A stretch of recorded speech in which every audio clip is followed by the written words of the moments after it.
Hello，大家好，我係師古井，歡迎嚟到今日嘅井仔點睇。今日咧就同大家講河馬啦。不過咧又唔係話主要去講佢喎，因為咧河馬佢確實已經係4日咧就冇再喺網上講過任何一句説話。雖然咧今日仍然係有人喺香港揾到佢嘅行蹤，亦都發現咧河馬同埋可伯咧個碌就換咗嘅，即係佢哋兩個咧係好有默契咁樣咧去戴上太陽眼鏡，仲要係咧即係黑晒睇唔到眼神嗰種啊！唔知道佢哋係咪覺得即係，我睇唔到你哋，咁你哋又睇我唔到啦吓。咁不過反正就係話啦，佢哋兩個無論點樣喬裝偽裝都好咧，太容易認啦。嗱好啦，咁究竟今日講咩咧？今日主要係想講咧，有個小提琴老師，咁佢咧就俾房署18次突擊檢查佢係咪喺間公屋入面嘅時候咧，最後唔喺度啦，再加埋個單位水電費偏低咧，跟住就俾人收樓啦。跟住呢一個老師啦吓，咁佢咧就上訴啦，上訴去到高等法院，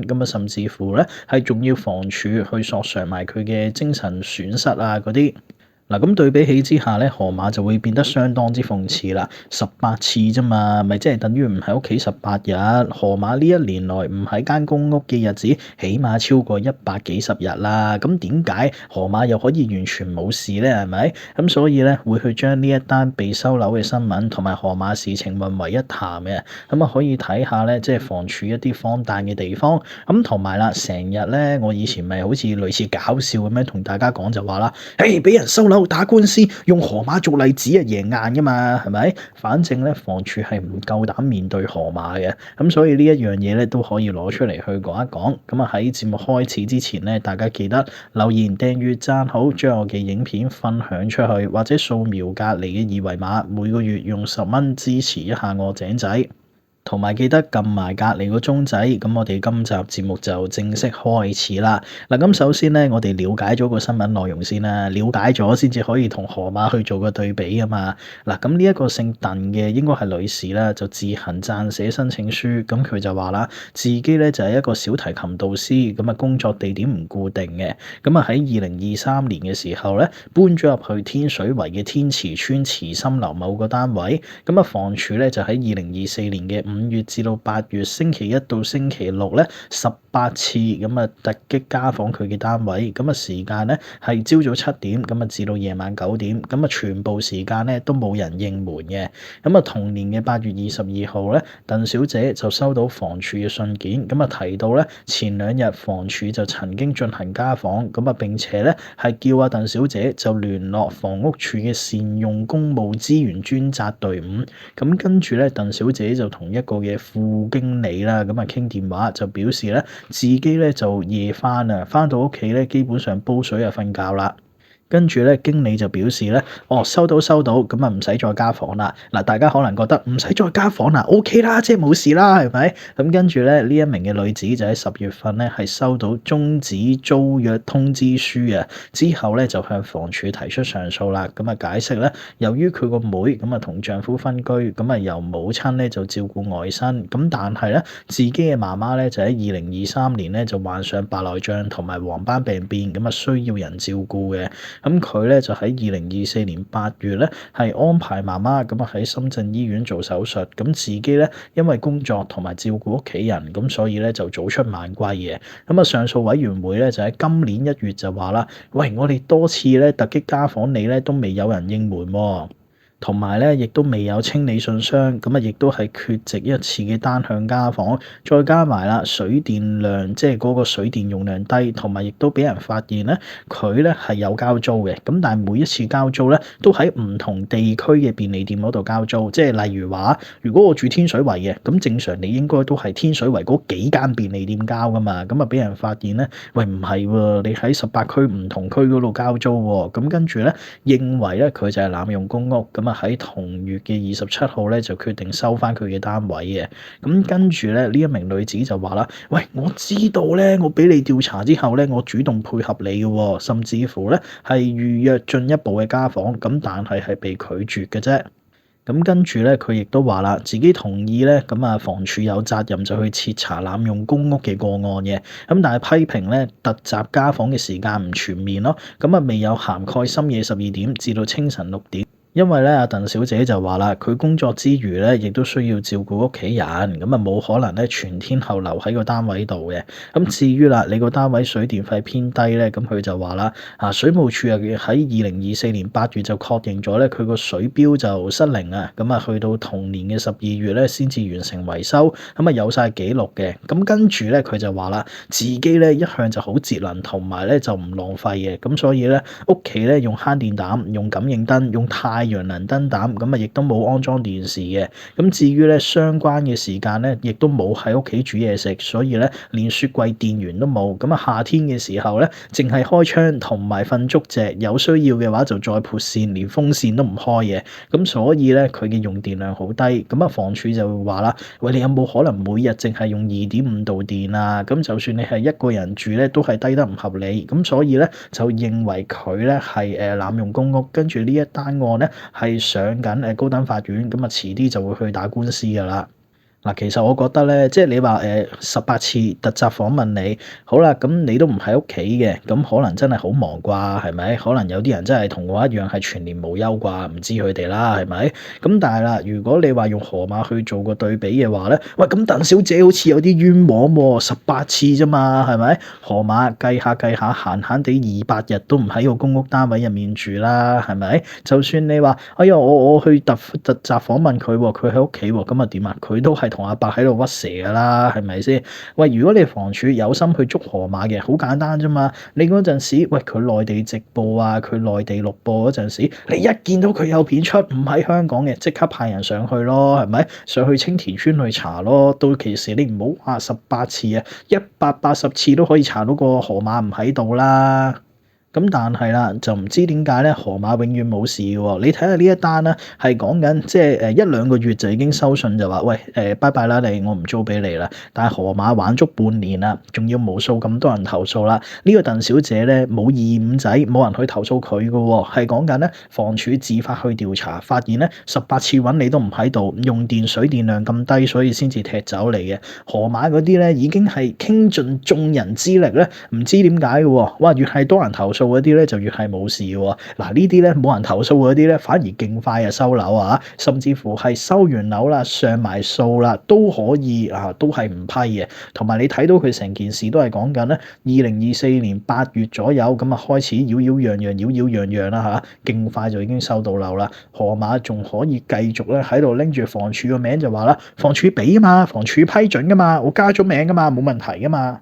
咁你咪睇下咯，河馬中意翻上去內地住都得啦。河馬直情啊，都唔使話咩要照顧阿媽喎。哎呀，河馬唔照顧阿媽㗎，導遊哥哥都幫佢探過佢阿媽啦。河馬都唔探佢阿媽嘅係咪？咁你咪睇到咯。原來咧冇藉口。我係濫用公屋啊，咁啊點啊？咁啊點啊？我唔會用阿媽做藉口嗰啲人咧，反而係冇事啊。喂，其實我唔明喎，係咪因為河馬係新移民，跟住呢一個鄧小姐報紙冇講啦，咁我當佢應該係即係土生土長香港人啦，咁所以先至會有啲唔尋常嘅對待啊！即係點解人哋河馬係公開拍埋片上去喺內地住就冇問題嘅啊？咁跟住咧，人哋亦都係準時交租啊，係咪？叫做喺唔同便利店交租啫。咁但係河馬係講緊佢直情係俾人攝個信就係話啦，喂，河馬你好交租啦，但係反而就係話啦，原來你喺18區交租都唔得嘅啊！你唔交租嗰啲人咧，反而俾人吹完咧啊，又唔會收樓㗎喎，係咪先？嗱，咁你話啦，即係點樣去解釋呢一樣嘢咧？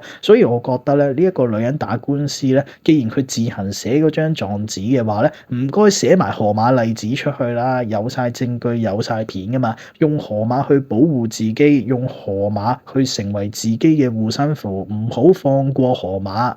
明明咧，人哋個例子仲過分過自己啊！點解人哋未俾人收樓，自己連上訴都上訴埋，仲要失敗埋啦？係咪？喂，同埋咧，大家要睇下咧，哇！呢個女人都勁喎，即係鄧小姐，佢係講緊咧，佢唔單止上訴，佢仲要去問房署攞埋精神索償嘅。咁啊，河馬見到呢一單新聞咧，佢係應該會笑啦，就話：唉，呢啲女人啊弱啊，又唔見我俾人收樓係咪？咁但係咧，佢都會留意到就話啦：咦，唔係喎，原來佢俾人收樓嘅話咧。可以用精神索償喎，因為你見到河馬依家對於法律嗰啲嘢發晒矛噶嘛，又會揾林作就話：喂，贏咗俾100萬你啊咁樣。嗱，咁佢見到呢一個女人可以自行寫狀紙嘅，好啦，咁將來如果河馬真係俾人收樓嘅，佢一定係會唔知去揾 AI 定係請人幫手咧，自己寫靚張狀紙，咁啊學人哋咧自己入稟高等法院，跟住再問房署去攞450萬賠償咯。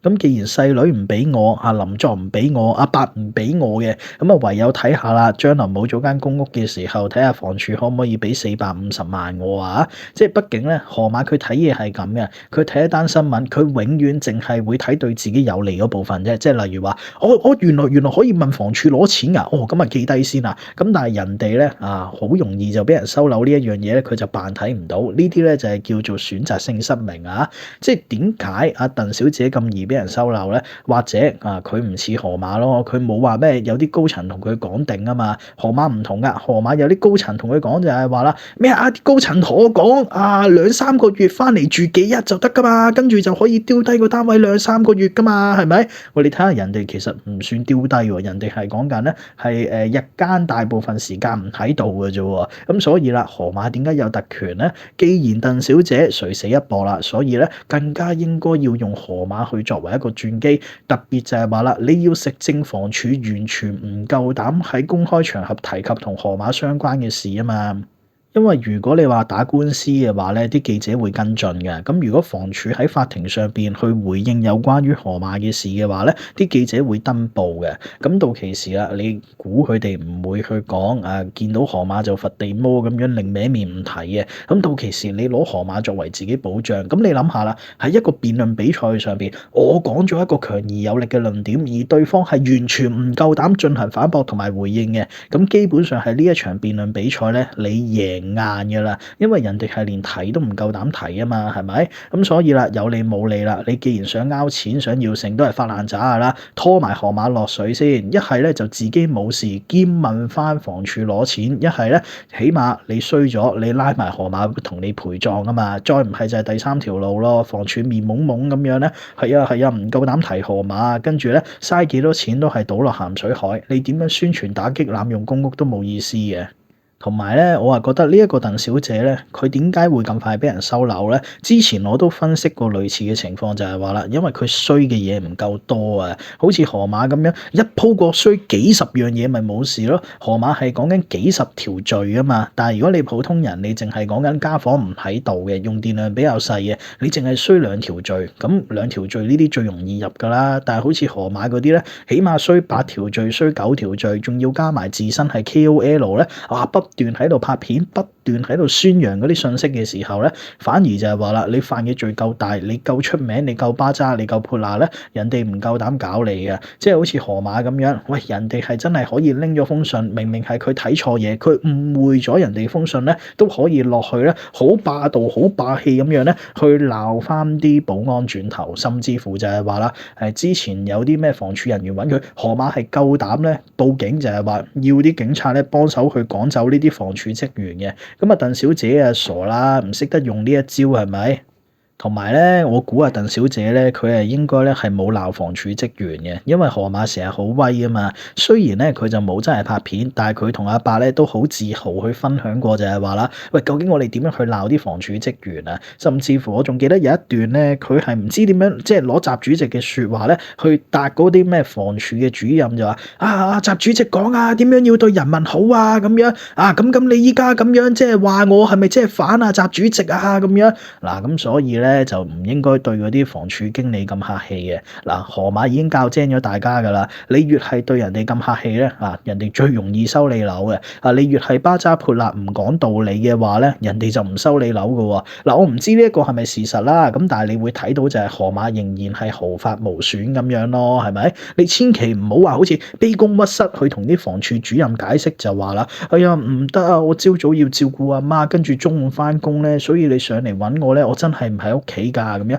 唔好咁樣講，調翻轉同佢講，喂，我朝早要照顧阿媽㗎喎，我唔喺度㗎喎，因為咁咯，你派個人幫我去照顧我阿媽，咁我咪可以坐喺度等你咯。我中午要翻工嘅，因為咁啦，你揾個人幫我替咗個間佢咯，你又唔替，咁你又唔趁我特登唔喺屋企先至上嚟，咁你即係點啊？咁你即係陰我啦，係咪？你係咪即係陰我哋啲普通人民啊？知唔知習主席咩習語錄點樣講㗎？咁樣，你依家係咪反對人哋啊？跟住咧夾硬去抽埋啲嘢去屈人哋，跟住人哋怕咗你啦，驚咗你啦，因為你 KOL 啊嘛，擔心你錄音啊嘛，再擔心你擺埋上網啊嘛，反而就係話啦，你越係巴辣，你越係唔講道理，你就越係冇事啊！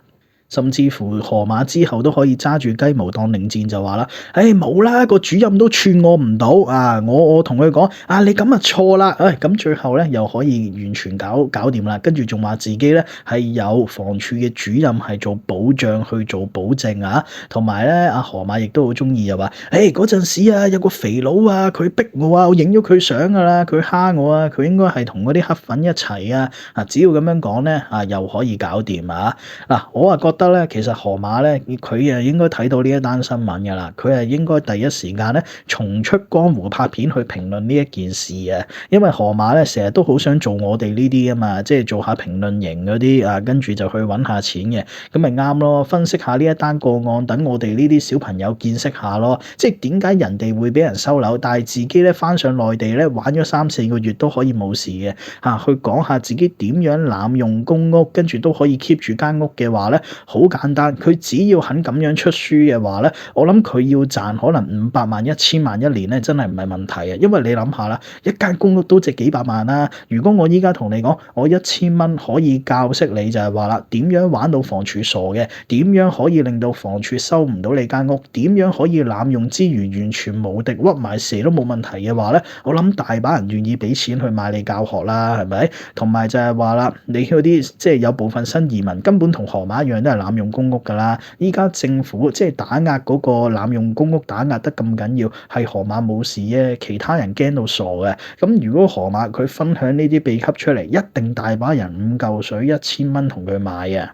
所以點解我會話咧？佢一年可以用呢一樣嘢賺500萬、賺1000萬都冇問題啦，好過點樣教人去煲湯。即係河馬佢煲湯，最後煲咗個阿伯翻嚟咧，最後佢係得不償失嘅。但係咧，佢喺濫用公屋嗰一方面咧，佢隨時可以納入咧香港房屋署歷史，隨時係唯一一個咧完全房署唔夠膽喐佢，而且可以光明正大濫用公屋，兼且係侮辱官員嘅人咯。河馬喺呢一方面咧，其實佢嘅成就係好大嘅。你政府即係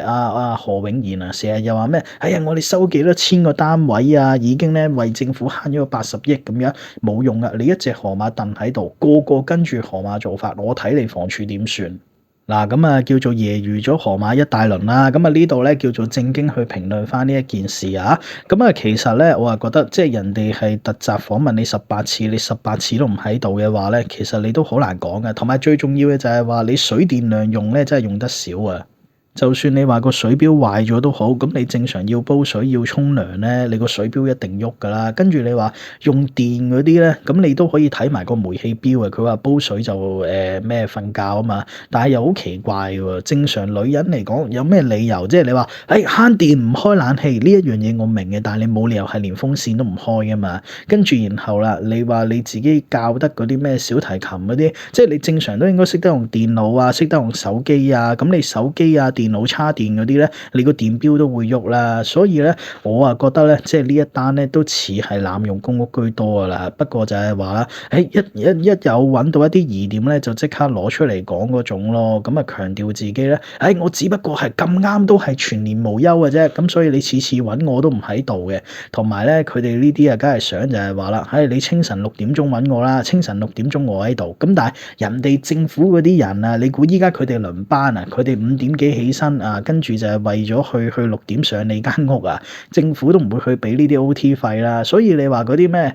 突擊探訪嗰啲咧係麻煩嘅。如果你真係冇濫用公屋嗰啲人咧，其實呢方面都煩嘅，因為人哋永遠辦公時間先至揾你。咁但係你要辦公，我唔使辦公咩啊？你啲房署嗰啲人又唔會話星期6日先至上嚟嘅，人哋要放假噶嘛，係咪？所以呢一樣嘢係假嘅，但係18次都唔喺度咧，咁呢一樣嘢你都好難解釋啊。同埋你嗰啲咩用電啊、剩啊嗰啲，你都唔符合標準嘅。因為咧，其實有啲濫用公屋嗰啲人咧，佢哋以前都會就係話啦，長開部電視機啦，長開盞燈啦，掩掩樣樣，長開收音機，扮到有人咁樣啦。咁但係呢一個女人佢係話啦，冇㗎，我唔煮嘢食㗎，我直情咧係連咩嗰個雪櫃嘅電掣都掹走埋嘅。咁呢啲咧亦都係奇怪啦，因為就算你再點樣單人去住都好，你真係冇理由連雪櫃都冇嘅。你雪櫃都冇，即係表示你真係唔喺入面煮嘢食，跟住咧電又唔用，乜都唔用，其實隨時都未必真係喺入面瞓嘅。咁之所以講呢一單新聞出嚟咧，係因為一來啦，即係都幾熱門；二來就係話啦，佢咧可能就真係屋企冇用電咯，所以唔睇 YouTube 咯。如果佢有睇 YouTube，佢有睇河馬嘅話咧，佢應該冇咁早俾人收樓嘅，或者佢個封入稟狀咧都會特登去標明就係話啦，同現時社會知名例子河馬事件咧唔一樣啊，令到自己咧感覺到被歧視啦，被即係不對等對待啦，咁啊更加咧可以要求房署賠多啲錢啦。嗱，咁依家咧，其實坊間都仲有一種估法嘅，即係除咗河馬喺內地犯法唔夠膽翻去之外咧，究竟河馬係咪都收到即係類似呢一個鄧小姐嗰啲即係突擊訪問通知啊？咁所以咧就係話啦，嗱，我哋咧不定時就會去上去你嗰度睇你，咁如果冇人嘅話，我哋就會收樓。咁但係呢一個又唔合理喎，因為始終咧河馬係喺網上咧係完全消失咗，但係現實世界上邊咧，佢明知自己乞人憎㗎啦，佢明知十面埋伏㗎啦，但係佢都仲係好中意同埋阿伯日日出街嘅。如果你係要日日都喺屋企等人上嚟嘅話咧，基本上你就冇可能就係話咁樣喺度等啦。同埋就係話啦，如果你話真係要等嘅話，咁其實你應該復活節嗰幾日你都可以有走盞翻上去啊嘛。因為放成4日大假，房署啲人係冇可能紅日翻嚟去做嘢嘅噃。咁同埋啦，呢一段時間咧，嗰啲即係平時招呼開河馬嗰啲咩鄧先生啊嗰啲咧，完全又冇晒影啦。係咪？咁跟住昨日許蛇許嘉文又話啦，我成功咧就舉報咗河馬嗰啲，即係河馬咧。其實你身為網紅就唔好有咁多秘密啦，你分享多啲自己衰嘢，分享多啲自己秘密，你俾我哋開心下啊嘛。你都唔娛樂社會，你憑咩做網紅啫？嗱，你做網紅，你係一定要為社會帶來一啲嘢，你先至有資格嘅。一係就係話啦，你帶來知識啦，你教識我哋啲嘢啦；一係就係話啦，你帶來娛樂啦，又或者你能夠幫到我哋消時間啦。河馬佢3樣嘢都唔想做，你憑乜嘢做網紅？憑乜嘢揾錢啊？你估你好靚啊？如果你好靚，咁你都可以為啲人帶來某種價值，咁都可以咧。你唔出聲都可以好多人睇，但係你乜都唔係。河馬咧，佢就係嗰啲好典型嗰啲咧，又要馬兒好，又要馬兒不食草啊！我乜嘢都唔想付出啊，但係我希望個社會能夠供養自己咯。其實佢依家仲有間公屋喺度住咧，都唔知道咧係咪有嗰啲咩貪污啊、剩啊，係咪有啲人咩保住佢嘅？即係申訴專員又使唔使去介入下？廉政公署又使唔使去介入下？即係一係咁咯，一係其他人嗰啲濫用公屋嗰啲 case hold 住唔好做住先，又或者如果要做嘅，做埋河馬先啦。我哋想睇下咧，既然河馬佢日日都要留喺香港，咁但係如果佢冇咗公屋之後，咁佢又會點算咧？係咪？咁仲有啦，河馬離咗婚之後咧，咁究竟嗰個公屋單位點分㗎？咁究竟阿伯個名係咪加咗落去㗎？個官係咪會將間公屋去判俾個弱勢社群阿伯㗎？嗱，咁如果判咗俾阿伯嘅話，又係咪代表咗已經冇得收河馬公屋咧？因為河馬佢做錯事啫，河馬做錯事，你冇理由收阿伯間公屋㗎。咁對於呢一種情況，河馬又點樣去懲罰佢咧？還是就係話啦，仲要等又話要等到下年啦，等到濫用公屋刑事化啦，先至去捉河馬。嗱，如果你話真係可以捉到河馬坐5年或以上甚至乎可以充公財產問佢追翻市值租金，起碼追翻即係你話30-40萬港紙咁我就覺得即係可以等到下年咯。但係如果你最後又係同我講話咩罰款2000，跟住監禁2個星期，緩刑1年嘅話，即係等於罰酒3杯嗰啲咧，就冇意思啦。明明咧，你依家嗰啲財政預算案好多嘢咧，市民都唔中意嘅。咁好明顯你要攞河馬做祭品，咁等香港人咧就叫做即係舒翻一口氣啊嘛，叫做有個排氣口啦。咁但係啦，連呢啲嘢都唔做，即係有陣時我都唔明究竟政府嘅高層佢哋內部係諗緊啲乜？河馬有啲咩貴寶咁值得被保護咧？係咪？喂，咁我覺得如果河馬咁樣被保護，不如揾人保護下我啊！我覺得我價值都應該高過河馬噶喎，係咪？先？嗱，好啦，咁啊，今集嘅閒談咧就嚟到呢度啦，咁我哋就下集再見，係咁先，拜拜。